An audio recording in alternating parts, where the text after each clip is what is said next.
Definitely दोस्तों इसी चीज के चलते दोस्तों काफी सारे हम लोग को अलग अलग आर्टिकल्स देखने को मिले, अलग अलग रिपोर्ट्स देखने को यहाँ पे मिल गए। एंड रिसेंटली जो रिपोर्ट सबसे ज्यादा पॉपुलर हुई थी वो थी आईसीसी सिक्योरिटीज की। हालांकि उन्होंने ये कोई पहली बार नहीं किया था, मैंने कल के वीडियो में आप लोगों को बता दिया। ऑलरेडी 3-4 बार उन्होंने इस प्रकार के रिपोर्ट यहाँ पे निकाली थी। एंड खास करके माज़गार्ड शिप बिल्डर्स, ये स्टॉक काफी ज्यादा इस चीज के चलते हम लोग को ज्यादा चर्चे में रहते हुए देखने को मिला था। बिकॉज माज़गार्ड शिप बिल्डर्स की अगर हम लोग बात करें तो आईसीसी सिक्योरिटीज ने उसको डाउनग्रेड किया, ठीक है, बट 77% तक गिर सकता है, ये पॉइंट उन्होंने सामने रखा। हालांकि कोई उन्होंने पहली बार नहीं किया, इसके पहले भी उन्होंने बोला था 60% गिरेगा, 66% गिरेगा, 73 गिरेगा, 77 गिरेगा, ठीक है। बट इस वक्त ज्यादा क्यों हाईलाइट हो रहा है? बिकॉज अगर देखा गया तो इस वक्त जैसे उन्होंने रिपोर्ट निकाली उसके नेक्स्ट 2-3 दिन तक हम लोग को स्टॉक में एक अच्छा खासा करेक्शन देखने को मिला, अच्छा खासा गिरावट देखने को मिला, जो कि आज भी अगर आप चेक करोगे यहाँ पे टॉप लेवल से तो आपको नजर यहाँ पे आ जाएगा कि रफली स्टॉक हम लोग को 25-30% के आसपास थोड़ा बहुत डाउन होते हुए देखने को यहाँ पे मिला था। थोड़ा सा मैं कैलकुलेट करके देख लेता हूँ, ठीक है। रफली मैंने कैलकुलेट किया, आप देख सकते हैं 25%, वो भी कब? थोड़ा सा रिकवर होने के बाद, ठीक है। तो उसके बाद ये सारी चीजें यहाँ पे स्टार्ट यहाँ पे हो गए। एंड सिर्फ माज़गार्ड शिप बिल्डर्स नहीं, देन कोचिन शिपयार्ड में भी हम लोग को सेम पैटर्न देखने को मिला,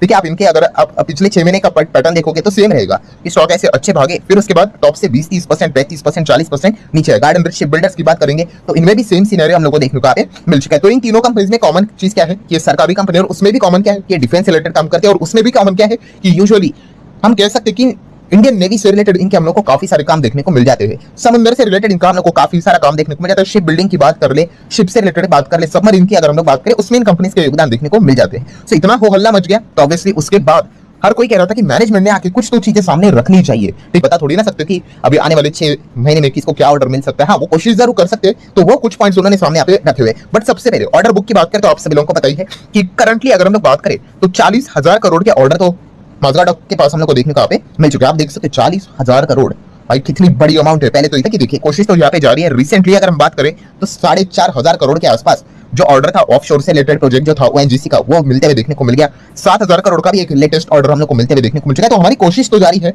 अलग अलग ऑर्डर्स को हम लोग यहाँ पे निकालते रहेंगे। तो आप कह सकते हो कि we are expecting substantial orders आने वाले अपकमिंग, अगर हम लोग 4-5 साल की अगर हम लोग बात करें तो कोशिश तो यहाँ पे जारी रहेगी। ये पॉइंट तो उन्होंने सामने आया। उसकी वैल्यू क्या हो सकती है वो भी उनको पूछा गया, तो लगभग आप पकड़ कर चल सकते हो 26 से 27,000 करोड़।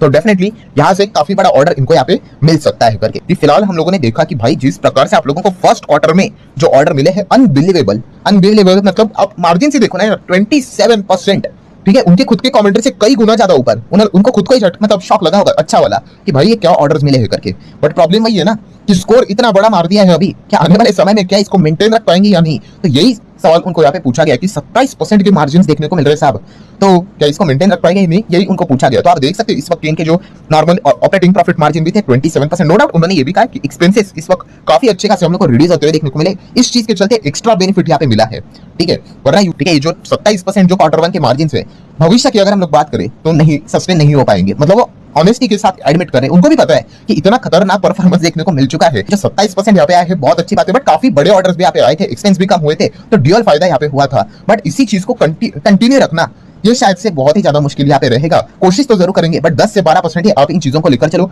यही पॉइंट आईसीआईसीआई डायरेक्ट ने भी अपने रिपोर्ट में यहाँ पे बोली थी, तो यही पॉइंट उन्होंने भी यहाँ पे हाईलाइट करके यहाँ पे बोला है। हमारे पास काफी अच्छा कैश है। वर्किंग कैपिटल की अगर हम लोग बात करें दोस्तों तो कोई दिक्कत नहीं है, नो वर्किंग कैपिटल कंसर्न, एकदम फैंटास्टिक सारी चीजें चल रही। देन नो लायबिलिटीज, कोई चिंता की बात नहीं, कोई कर्जा दिर्जा यहाँ पे है नहीं किसी भी प्रकार का।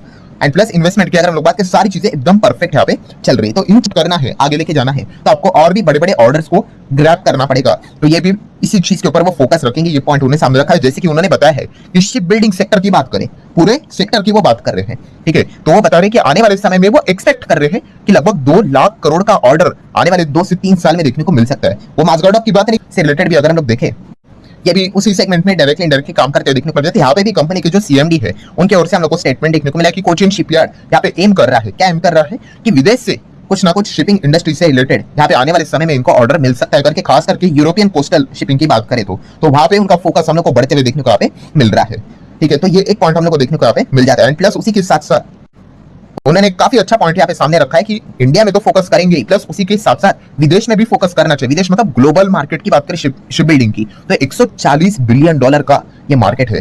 सो कितना जबरदस्त मार्केट है। बट दोस्तों आपको यहाँ पे मैं बताना चाहूंगा हमारे इंडिया का जो कमांड है इस सेक्टर के ऊपर ये लेस देन 1% है, समवेयर अराउंड 0.5% है ग्लोबल मार्केट में शिप बिल्डिंग का। तो यहाँ पे काफी ज्यादा हम लोगों को स्कोप है आगे बढ़ने के लिए। बट ये सारी चीजें गवर्नमेंट के हाथ में है कि किस प्रकार से इंटरनेशनली फोकस करने की कोशिश करेंगे। तो डेफिनेटली उन्होंने कहा एज अ हमारी कंपनी कंपनी मतलब जो भी काम है डोमेस्टिकली एंड इंटरनेशनली हम फोकस यहाँ पे करेंगे। बट अगर देखा गया तो सरकार में जितना ज्यादा हो सके आउटसाइड इंडिया भी इस चीज के ऊपर फोकस रखने की कोशिश यहाँ पे करनी चाहिए। मतलब विदेश से भी अगर इनको ऑर्डर मिलना स्टार्ट अगर हो गए, जो कि ऑलरेडी यहाँ पे मिल चुके थे। यूरोप की अगर हम लोग बात करें रिसेंटली जो 2 वेसल का ऑर्डर था वो उनको मिला था, बट लगातार मिलना चाहिए तभी जाके ये और अच्छा परफॉर्मेंस यहाँ पे दिखा सकते करके। तो ये देखना पड़ेगा आगे आने वाले समय में क्या होता है करके। सिमिलर जीआरएससी की बात करें वो भी इसी सेगमेंट में काम यहाँ पे कर रहा है। सर दोस्तों ये बातें सिर्फ इन स्टॉक से रिलेटेड नहीं थी, चाहे हम लोग एचएल की बात कर ले, बीडीएल की बात कर ले या फिर किसी भी पीएसयू कंपनीज की अगर हम लोग बात कर रहे हैं, सबके लिए ये सेम चीजें ही लागू हो जाती है। ठीक है कि कौन सा कि भाई आपको ऑर्डर बुक बहुत ही स्ट्रांग यहाँ पे बनाना है तो ही जाके आपकी तेजी यहाँ पे टिक पाएगी। और ये सिर्फ डिफेंस सेक्टर की भी बात नहीं, बाकी सेक्टर की भी। सिर्फ फर्क क्या है, डिफेंस सेक्टर इतने साल से ऐसा ही पड़ा हुआ था, अभी कुछ रणनीति चेंज हो गई तो वो भागने लग गया। ठीक है बाकी सेक्टर जैसे थे नॉर्मली ऐसे ऐसे करके कंसिस्टेंटली आगे चल रहे थे, या ऐसा ऐसा चल रहा था, सडनली बड़ा ऑर्डर मिल गया तो रॉकेट यहाँ पे बन गया। ठीक है तो ये पॉइंट फिलहाल तो देखने को मिल चुके हैं। सो आशा करता हूं दोस्तों जितने भी सारे पॉइंट्स थे वो मैंने आसान भाषा में आप लोगों के सामने यहाँ पे रखे हुए हैं। वीडियो हेल्पफुल लगा होगा तो जरूर लाइक एंड शेयर यहाँ पे कर सकते हो। मिलते हैं नेक्स्ट वीडियो में, तब तक के लिए बाय बाय।